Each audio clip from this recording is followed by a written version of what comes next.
इस ब्रह्मांड की, इस जगत की पूर्ण हिंसा समाप्त होती है, वहाँ से हमारे जैन धर्म की अहिंसा प्रारंभ होती है। जहाँ सभी धर्मों की और सभी सभी स्थानों की अहिंसा विराम लेती है, बस यहाँ तक अहिंसा, उसके बाद जैन धर्म की अहिंसा प्रारंभ होती है। कितनी सूक्ष्म अहिंसा है उसको समझना होगा। मात्र और मात्र किसी को मारना, पीटना, वध करना इतनी ही हिंसा नहीं है। इससे भी आगे बढ़कर अगर वह हिंसा की व्याख्या हमारे धर्म में आचार्यों ने की है तो नीतू भाई मात्र वध नहीं, दूसरों को बदनाम करना भी हिंसा है। माँ, आप लोग तो करते ही नहीं ना बदनाम किसी को। मंदिर में बैठे बैठे दूसरों के निंदा पुराण के अलावा और कुछ करते हैं? सामने थाली रखी है पर चर्चा घर घर की चल रही है। बहन पता है उनके यहाँ बहू ने ऐसो कर लो, हो गया कल्याण। ये जो दूसरे के घर घर की कहानी भगवान के सामने, गुरु देव शास्त्र गुरु के सामने बखान की जा रही है, वह तुम्हारा निंदा पुराण है। ये जितनी जितनी विकताएं है, माँ किसी की बुराई भी नहीं की, पर आपने वह मंदिर में बैठे बैठे भोजन कथा कर ली। बाहर घूमते घूमते मित्रों के साथ स्त्री कथा कर ली। यहाँ से माल उठाना, यहाँ सस्ते में मिलता है, वहाँ जाके बेचना, महंगा बिकेगा, ये भी चोर कथा, व्यापार कथा, राज्य कथा थी। और ये चारों विकताएं प्रमाद है, और जहाँ प्रमाद है वहाँ हिंसा है। माँ, सूत्र तो तैयार होगा ना तत्वार्थ सूत्र का? तत्वार्थ सूत्र का सूत्र भी सबने रट के लिखा होगा, प्रमत्त योगात प्राण विप्रोपणम हिंसा। प्रमाद के योग से जहाँ प्राणों की विप्रोपणा हो रही है, प्राणियों की विराधना हो रही है, आसाधना हो रही है, वहाँ हिंसा है। दुनिया को मत देखो, मत सुधारो दूसरों को, मत सुधारो दूसरों को, अपने आप को ही तो कम से कम देख लो। क्या ये जीव नहीं है? क्या इसमें प्राण नहीं है? फिर इस पंचेंद्रिय प्राण की, पंचेंद्रिय जीव की विराधना कर रहे हो प्रमाद से, क्या ये हिंसा नहीं है?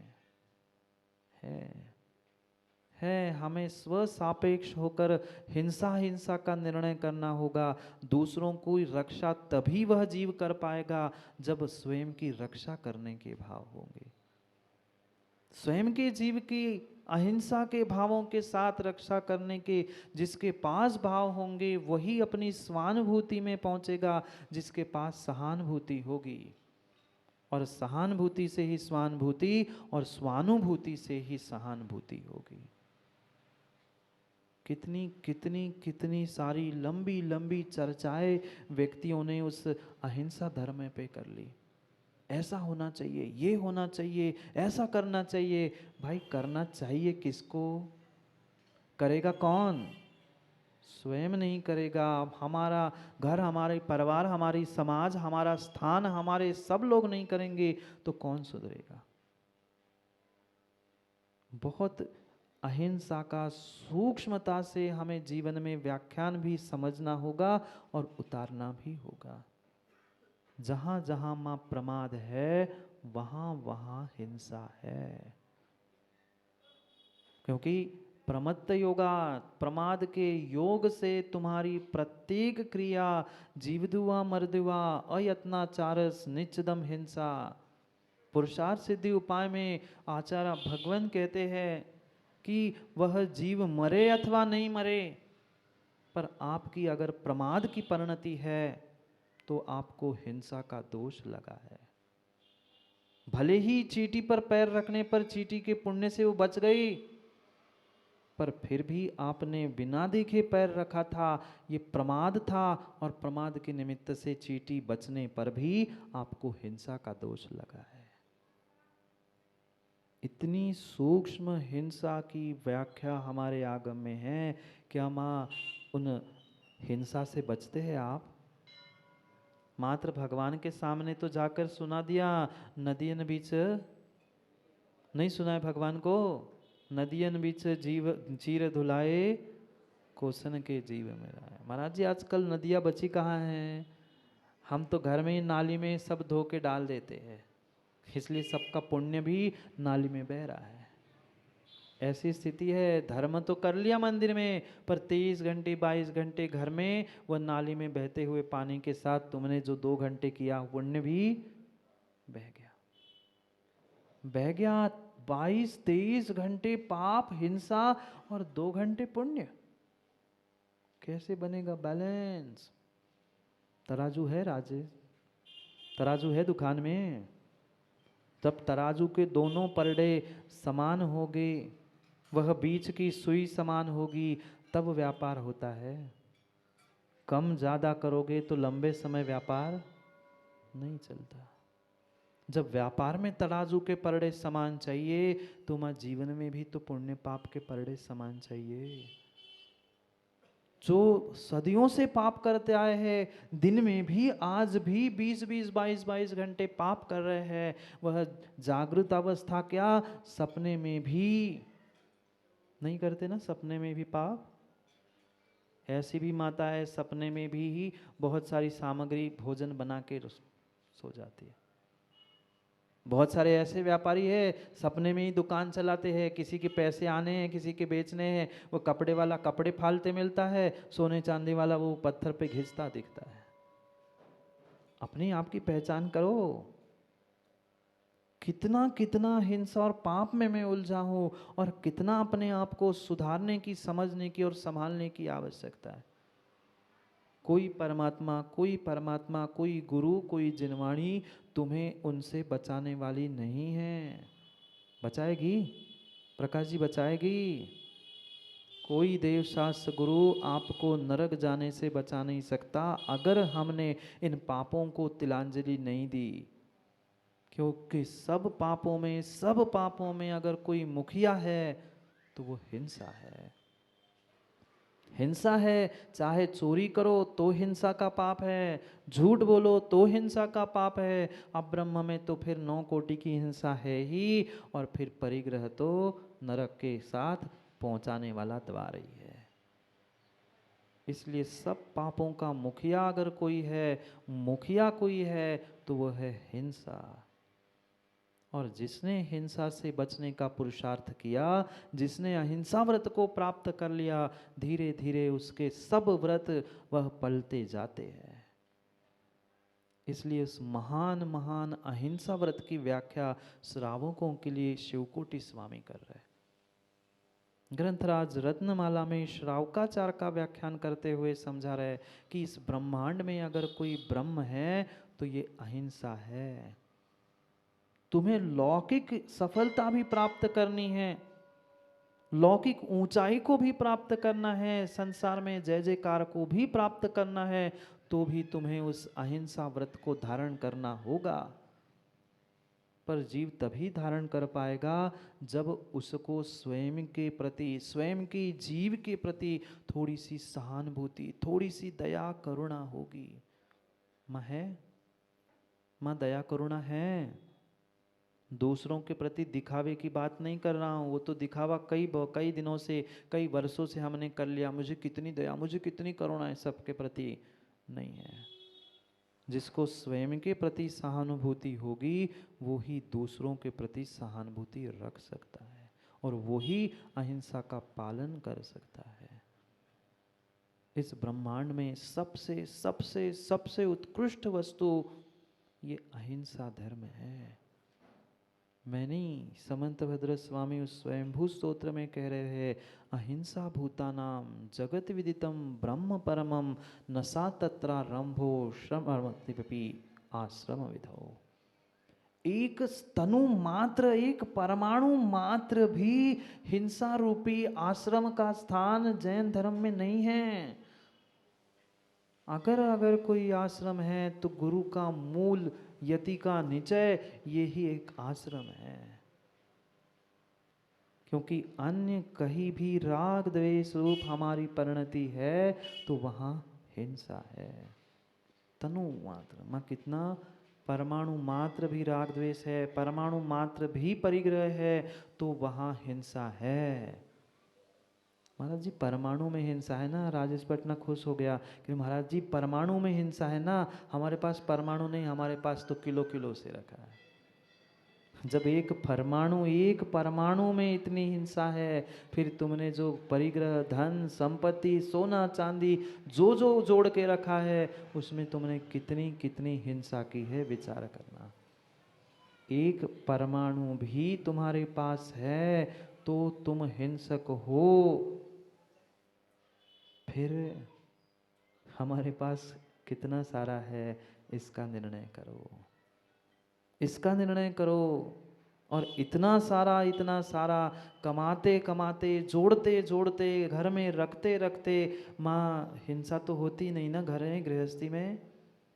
एक एक सामग्री की रक्षा करने के लिए कितनी कितनी कितनी हिंसा की, और कितनी अनावश्यक रूप से हमने सामग्री का संचय करके रखा है।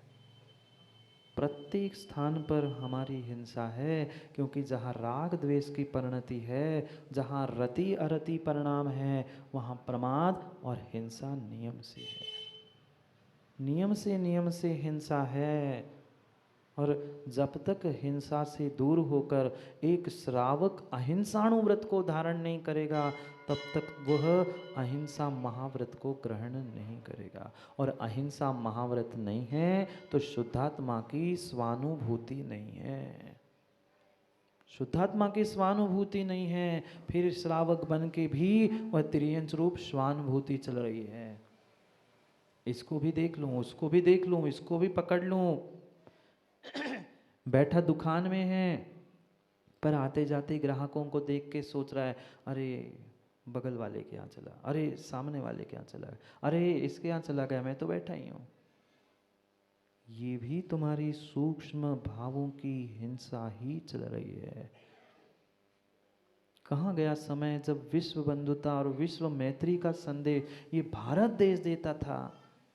पूरे जग में ब्रह्मांड में विख्यात था, प्रसिद्ध था कि अहिंसा कहीं गूंजती है तो भारत की भूमि में गूंजती है। आज सबसे अधिक हिंसा कहीं गूंजती है तो भारत की भूमि में। क्यों? क्योंकि जितनी जितनी परिणति राग द्वेष की वर्तमान में इस खोटे पंचम काल के खोटे जीवों के अभिप्राय में आई है, उतनी अन्य शायद कहीं हो। इसलिए इस अहिंसा व्रत को श्रावकों को धारण करना होगा। पिछली गाथाओं में आचार्य भगवान ने बताया कि अहिंसा महाव्रत, अहिंसा अणुव्रत, अचौर्य अणुव्रत आदि कैसे होते हैं। अब यहाँ अगले श्लोकों में कह रहे हैं कि अहिंसा व्रत का पालन करने से मिलता क्या है। मिलता क्या है? जब तक राजकुमार जी बनिया है ना, जितने बैठे सब बनिया ही तो है। और सीधी सी बात है कि कुछ बदले में मिलता नहीं है, तब तक हम किसी को कुछ देते भी नहीं। देने से पहले भी सोचते हैं कि मैं 5 खर्च कर रहा हूँ, कम से कम 10 नहीं तो 5 तो वापस मिले ही। हर व्यक्ति की यही सोच है। इसलिए आचार्य भगवान भी जानते थे कि अब बनियों को समझाना है तो थोड़ी सी बनियागिरी भी बतानी पड़ेगी। क्यों ऐसा? उनको उनकी भाषा में समझाना पड़ेगा कि समझा चुके, एक बार कह दिया कि अहिंसा व्रत का पालन करो, अचौर्य व्रत का पालन करो, अब कह रहे हैं क्यों पालन करो, उसके बदले में भी तुम्हें कुछ मिलेगा। मिलेगा। ऐसी स्थिति है, किसी को कुछ कह दो कि भाई तुम दे दो, देने के लिए तैयार नहीं है, कह दो ये ले लो, तुरंत तैयार हो जाता है। हाँ ऐसी स्थिति है, ऐसी स्थिति है। एक व्यक्ति था और बहुत कंजूस था, बहुत मक्खी चूस था। और अचानक से चलते चलते क्या हुआ, वह जाकर कुएं में गिर गया। कुएं में गिर गया। अब इतना कंजूस, माँ उसने कभी देना सीखा ही नहीं था। वह जितने लोग ऊपर आए, ज़्यादा गहरा नहीं था, वह हाथ और रस्सी से ही वो पकड़ के ऊपर आ सकता। एक पत्थर को पकड़ के खड़ा हो गया, चिल्लाने लगा बचाओ बचाओ बचाओ। वहां से जाने वाले कई सारे यात्रियों ने कहा दे दे हाथ, दे दे जल्दी हाथ दे, मैं खींच लूं। जैसे ही देने का नाम सुने, हाथ नीचे। वो आने वाले क्या कहेंगे? हर कोई यही कहेगा ना कि भाई हाथ दे दो, मैं ऊपर खींच लूं। जितने लोग आए सबने कहा कि भाई जल्दी से हाथ दे दो। मैं ऊपर खींच लूँ, पर काय को? जिसने कभी देना सीखा ही नहीं है वो किस काय को देता? जब जब सुनता दे दो, वो तुरंत हाथ नीचे करता। उसमें से एक समझदार था, एक ज्ञानी था, उसने कहा एक काम करते, जब जब देने की बात करते हैं ये हाथ नीचे करता है, अब एक काम करते हैं। उसने कह दिया कुछ नहीं करो, कुछ नहीं करो, मेरा हाथ ले लो। जैसे उसने कहा मेरा हाथ ले लो, तुरंत हाथ ऊपर कर लिया और ऊपर खींच के पानी से बाहर निकल। ऐसी परिणति है। इसलिए आचार्य भगवान कह रहे दे दो, छोड़ दो नहीं, ले लो। अब लेने की, जोड़ने की आदत मिली है ना, तो कम से कम छोड़ नहीं पा रहे हो तो अहिंसा के फल को ले लो, तब तो छोड़ोगे। कोई अंतर था क्या माँ हाथ देने में और लेने में? उसका हाथ मांग रहे थे, अपना देना ही तो था, पर जिसकी जैसी परिणति उसको वैसा समझाना पड़ता है। इसलिए आचार्य भगवान ने पहले तो कह दिया कि छोड़ दो भैया पापों को, छोड़ दो पापों को, अब काय को माने बनिया। फिर गुरुजी ने भी सोचा कि उनको उनकी भाषा में समझा दिया जाए, तुम छोड़ नहीं रहे ना, अब ले लो, ले लो, ये अहिंसा का फल है, यह अहिंसा का फल है। तुम पापों को छोड़ना नहीं चाहते हो तो पुण्य का फल ही समझ लो, कम से कम इससे तो समझ जाओ। ये बंगेला आचार्य भगवंतों की अनुकंपा करुणा है कि उन्होंने विधि निषेध व्यवहार निश्चय सभी पक्षों से समझाने का प्रयास किया है। तुम दे नहीं पा रहे हो तो जो लिया जा रहा है उसको ले तो लो, जो लुटाया जा रहा है उसको तो ले लो। उस अहिंसा व्रत के फल को समझा रहे हैं कि क्यों हिंसा से दूर होना है, क्यों अहिंसा व्रत का पालन करना है। क्योंकि जितनों ने अहिंसा व्रत का पालन किया है, नियम से उन्होंने अपना अपना कल्याण कर लिया है। पारलौकिक में तो वे भगवान बनेंगे, सब कुछ बनेंगे, पर लौकिक जगत में भी उन्होंने बहुत कुछ प्राप्त कर लिया है। और आज के उस अहिंसा आदि आदि व्रतों का पालन ही कल के लिए तुम्हें पुण्यात्मा बनाने वाला है। और कल का किया गया पुण्य ही आज के लिए फलीभूत हो रहा है। नहीं तो अगर ये कल के पुण्य का आज फल नहीं मिलता होता तो पक्का मानना माताओं, आज यहाँ धर्म सभा में आप जिनवाणी सुनने नहीं बैठे मिलते। कितने सारे धर्मात्मा हैं, कितने सारे इस कुल परंपरा में जन्मने वाले जीव है, पर हर कोई सुन पाया? नहीं सुन सकता।